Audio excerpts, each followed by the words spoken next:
Hey everybody, it's Jim here. The guitar you just heard to begin today's video is this one. It's a 2017 Fender Japan Traditional 60s Custom Telecaster in Arctic White. This guitar is really cool, however, it's more than just meets the eye. This was a special model, and 2017 especially was a special year for Fender Japan because it was their 35th anniversary making guitars in that country. Today I'm just going to go over a little bit of the history of how they got there and how it's transitioned into the future and current production Fender Japan guitars. In 2015, the guitars were still being made by Dynagaki. However, Fender FMIC took over distribution for Fender Japan, and they introduced a series called the Japan Exclusive Series.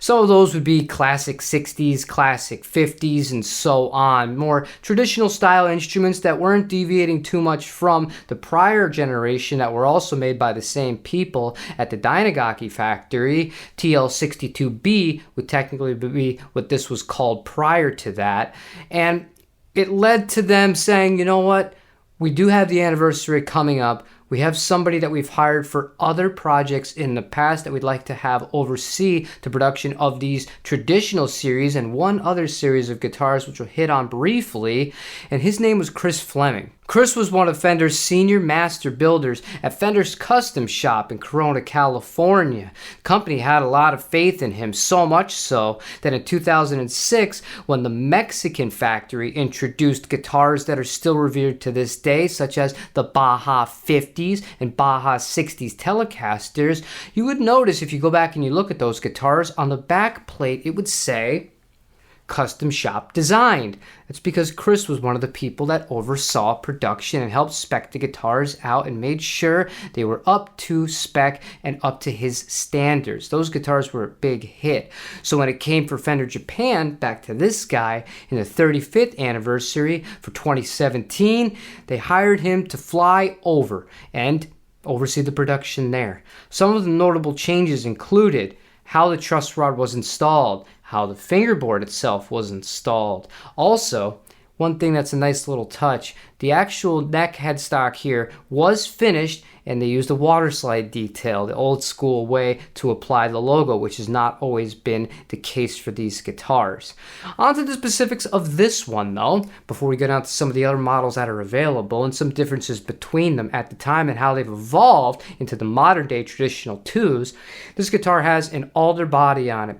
They switched to Alnico magnet pickups. This has the spiral bridge, which is traditional for that, 250K pot for as far as the volume and the tone controls, normal 3-way selector switch, 7¼ inch radius, and this guitar also came with a bone nut, which is a really nice touch. Another way you'd be able to tell this apart from an earlier TL62B, they actually moved the logo.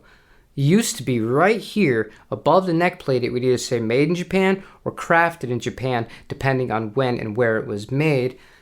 This is the beginning of them going up to the top of the headstock, so you'll be able to see the actual JD and then the year or the first 2 digits after. So in this case, it's JD17, which is a far cry from how it started originally with the 1984s, the original JV guitars that had the logo, again, right there above the actual neck plate itself. The 35th anniversary was treated as a big deal by Fender Japan. They actually set up the Fender Cafe, and they had many local artists to Japan that were very popular, some of which would get signature models later on down the road from Fender Japan appear, do meet and greets, play some performances. They had a lot of one-off merchandise for the commemoration of the anniversary itself, and that's before we even get into the guitars that were launched and announced for that day, some of which are still in production, albeit slightly modified from their original form. Outside of this custom Telecaster, there were several other Telecasters, starting off with the traditional 50s that would have the maple neck. One big difference between this guitar and one of those guitars, first of all, was 10,000 yen price difference at the time. This guitar cost new 100,000 yen versus the traditional 50s was 90,000 yen. This has an alder body. the other one a basswood body, so make of that what you will. Other Telecasters that were available, you had the 69 reissues, which are extremely popular. Fender Japan have been known to have made those since the early 80s. You had the blue flower and you had the red paisley options available to you. You had two different versions of the thin line Telecaster, one with single coils, one with the wide range humbucking style pickups in it, as well as a traditional 70s Telecaster Custom, not to be confused with a custom Telecaster that has the binding on it. The Telecaster Custom is the one that comes with the wide range humbucker in the neck and the single coil with the traditional Telecaster bridge as your treble pickup. And that's pretty much it as far as the traditional line of guitars that were introduced in 2017 from Fender Japan. And one thing that is really cool I didn't mention that wasn't specific to any one guitar, they had some really cool colors, including a candy blue and flamingo pink, which is one of my all-time favorites. It's slightly different from shell pink. I love that finish. I hope that Fender Japan bring that back in the future for models that are upcoming. However, as far as the current production goes, you still have traditional guitars made in Japan, but they're called the traditional twos, and they're a little bit different because outside of the Fender special runs that you might see pop up used here and there, or new if you do monitor some shops in Japan, those are spec'd quite differently. These are going to have the modern radius, the 9.5, as opposed to this one that has 7.25.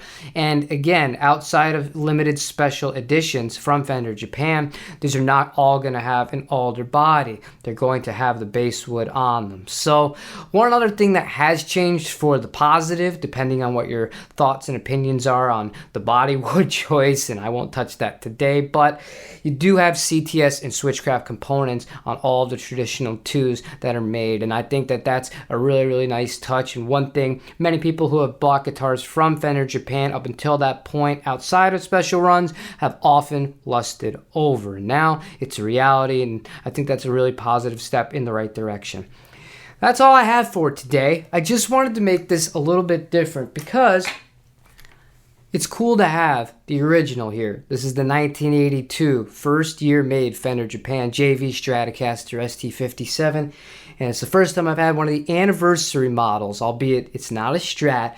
It's still one of my favorite guitar models of all time, the Telecaster. Thank you for watching today's video. Prepared a short clip to play you out, but if you enjoy this kind of stuff outside of just the normal gear review and I don't know, just something fresh for a change and something different, let me know if you learned anything or if you have anything to contribute down below in the comments section or things you'd like to see going forward. But thank you for your time. Play your guitar, and I hope you have a wonderful rest of your day. Take it easy, everybody.